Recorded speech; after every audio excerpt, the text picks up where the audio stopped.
Nesse vídeo vamos falar sobre os capítulos 31 e 32 de Jeremias. Apenas 2 capítulos, mas isso aqui pode-se dizer quase que é o pico profético do livro de Jeremias. Tem muita coisa boa em todo o livro, mas esses capítulos aqui, a partir do 30, são maravilhosos, tremendos.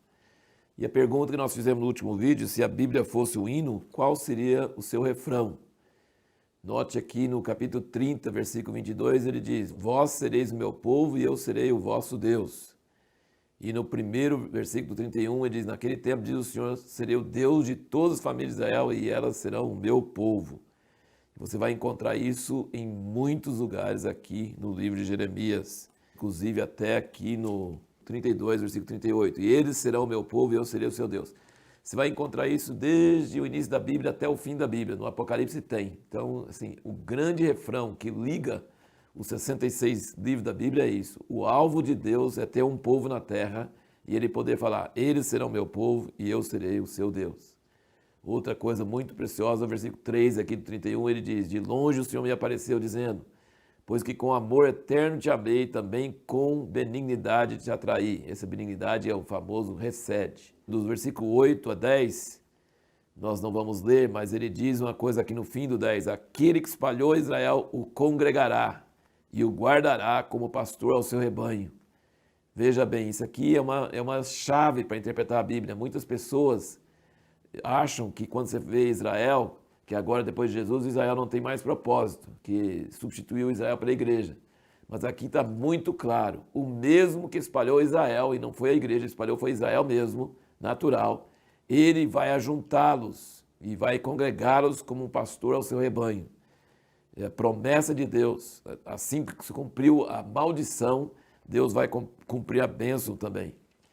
Outra coisa muito impressionante, versículo 15 fala sobre o choro de Raquel para os seus filhos, quando Herodes matou os meninos de até 2 anos de idade, na época que Jesus nasceu.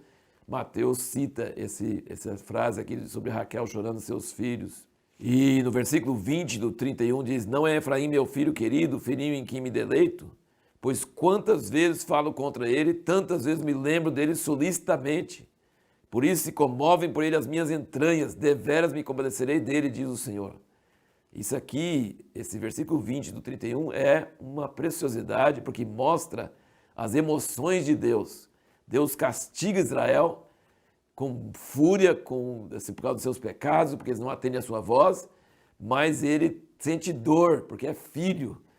E famoso mesmo o versículo 31, né? Jeremias 31, 31, você pode gravar, que ele fala sobre a nova aliança que vai fazer com a casa de Israel. Isso aqui é o Velho Testamento, é Jeremias, é o tempo da lei, e Deus está falando de uma nova aliança. E qual é a nova aliança? Que ele vai escrever a lei, a mesma lei que estava nas 2 tábuas de pedra, ele vai escrever nos corações, e não vai ensinar mais cada um seu próximo, nem cada um seu irmão, mas todos vão conhecer, e ele vai perdoar os pecados e não lembrar das iniquidades. Isso é a nova aliança, ele já falando isso dentro de um profeta do Velho Testamento. Coisa maravilhosa. No capítulo 32, nós temos o drama de Jeremias.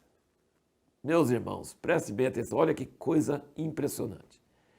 Jeremias profetizou a vida inteira que Israel ia ser tomado pela Babilônia, ia ser destruído, que o templo ia ser destruído, e todo mundo falando que ele era louco. Lembra do caso do Ananias, que falou que em 2 anos ia ser restaurado e tal? E ele falou que assim seja, mas depois Deus deu a palavra e o profeta morreu, o profeta falso.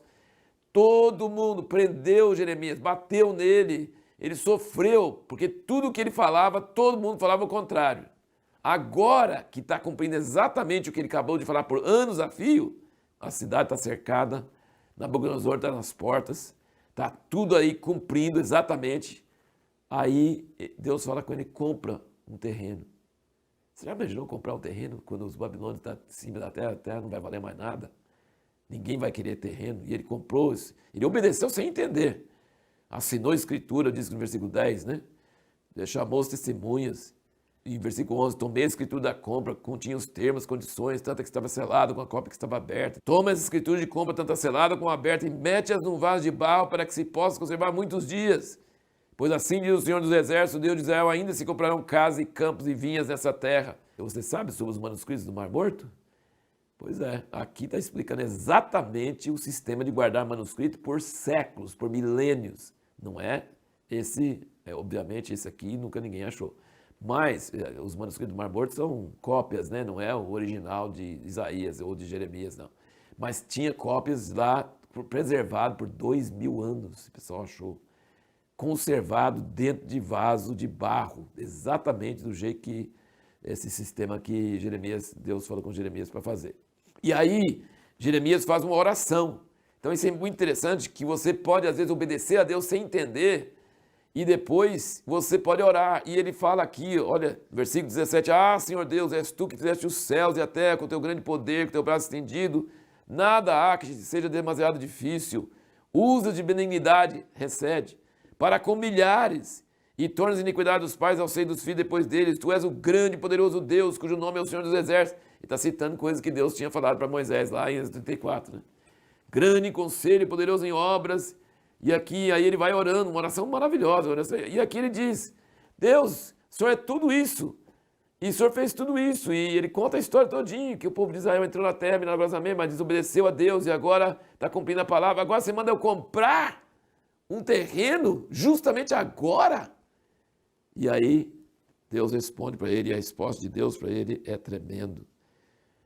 Pensa comigo, quando todo mundo dava contra, ele falou que Jerusalém ia ser destruído. E quando todo mundo fala que Jerusalém vai ser destruído, ele falou, não, Jerusalém vai ser restaurado. Ele tinha que andar na contramão, ele tinha que ser perseguido. A tarefa de Jeremias é uma tarefa terrível. Todo mundo, o senso comum, fala assim, não, agora acabou. Ele falou, não, Deus vai fazer uma coisa, e tanto é que eu vou comprar um terreno na frente de todo mundo e provar que eu creio nessa palavra. Só ele não cria muito não, ele teve que orar e buscar a Deus, e Deus respondeu para ele. E aí no versículo 37, dentro da resposta de Deus, diz, eis que eu os congregarei de todos os países, para onde os tenho lançado na minha ira, no meu furor, na minha grande indignação, e os tornarei a trazer a este lugar, e farei que habitem neles seguramente, e eles serão o meu povo, e eu serei seu Deus. Aí o refrão. E o versículo 42, pois assim diz o Senhor, como eu trouxe sobre este povo todo esse grande mal, assim eu trarei sobre eles todo o bem que eles tenho prometido. Isso aqui, uma vez eu estava num museu lá em Israel, Museu da Diáspora, fica lá em Tel Aviv, e vendo séculos, milênios de perseguição, coisa terrível. E eu pensei nesses versículos, que Deus falou assim, assim como eu trouxe todo esse mal sobre esse povo, eu vou trazer todo o bem que eles têm prometido. Pensa um pouquinho sobre isso. O mal que eles têm passado não é séculos, é milênios. É terrível. Só o que aconteceu no Holocausto já é, assim, coisa inominável, coisa que você não pode nem mencionar. Mas assim como Deus permitiu acontecer tudo isso, Ele vai trazer bênção. Tem bênção vindo sobre o povo de Israel que você nem imagina. É uma locomotiva com bênçãos tão grandes, porque se a maldição cumpriu, a bênção também vai se cumprir. E isso é uma coisa assim histórica. Subiu muito vapor, vai vir uma tempestade de bênção sobre Israel, que você nem imagina. E Jeremias teve essa triste função. Ele só falou da maldição, a hora que começou a ouvir a maldição e cumprir a palavra dele, queria até falar em alguns lugares, onde estão os profetas que falavam isso? E onde estão os profetas? Está vendo? E eu estava falando certo. Agora ele vai falar o contrário, e todo mundo vai falar, você é louco. Você era louco antes, agora a gente acha que você é louco de novo.